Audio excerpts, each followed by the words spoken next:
Want to see the first Samsung-built Windows Phone 8 device for America? Yeah, you do.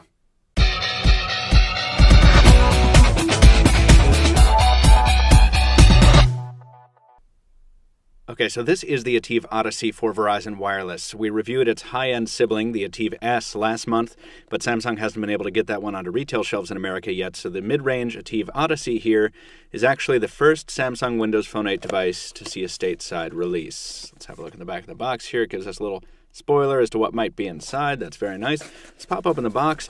It is very cold in the northeastern United States right now. There's the Ativ Odyssey, and it was so cold when I took it out of the FedEx truck that it was actually in a reboot loop. So we've let it warm up a little bit. Also, the screen protector came off there, so I placed it gingerly back on so we can have our little moment of pleasure. Pop open the box itself. Here's the battery, which is still cool to the touch.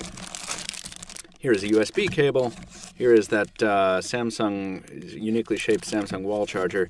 A start here guide, and I believe that's going to be the end of the box material. So let's go ahead and pull the screen protector right off of here. Beautiful sound, beautiful feel. There's that display. That is a 4-inch Super AMOLED display at 480 by 800, resulting in a pixel density of 233 ppi. You can see the Windows Phone buttons down below. Let's explore the sides a little bit. Power standby button is all the way up here under the thumb. This is the multi-stage camera key, which feels a lot like it does on the Ativ S. Coming around to the other side, volume down, volume up. The hatch for the micro SD card, more on that in a second. And we'll hop on back to the back here. This is a 5-megapixel primary shooter capable of 1080p video recording. The battery is under a removable door, obviously, since it's over there. Door does not feel as flimsy as on any other Samsung device. They really beefed it up here. Obviously not afraid about thickening up this already somewhat chunky phone. We'll go ahead and pop the battery in.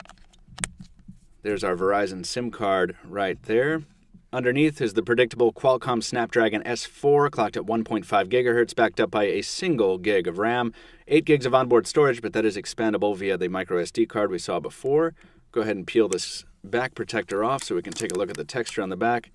Very, very familiar, much more akin to the, oh, that's sticky, much more akin to the Galaxy S3 or Galaxy Note 2 on the back here. This is not the Ativ S's polished metal, more like the hairline finish on the S3 and the Note 2. Coming back around to the front, we've already got some fingerprints going on, but let's go ahead and give it a first power on here. 1, 2.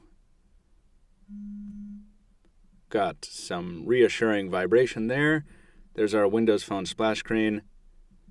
Up above, of course, we have the front-facing camera and proximity sensors here. And once again, looks like the same earpiece as used on the Galaxy S3 and the Note 2. There's our Samsung mobile splash screen with Samsung's website address down below. Device feels pretty good in the hand, actually. We've handled this before. We handled this at CES because Samsung was nice enough to show us a pre-production model there. It conforms very nicely to the palm because it's not afraid, once again, to be a thick device. There we go. We didn't get this far before. There's Verizon splash screen, and welcome to your Ativ Odyssey. Wonderful, wonderful stuff.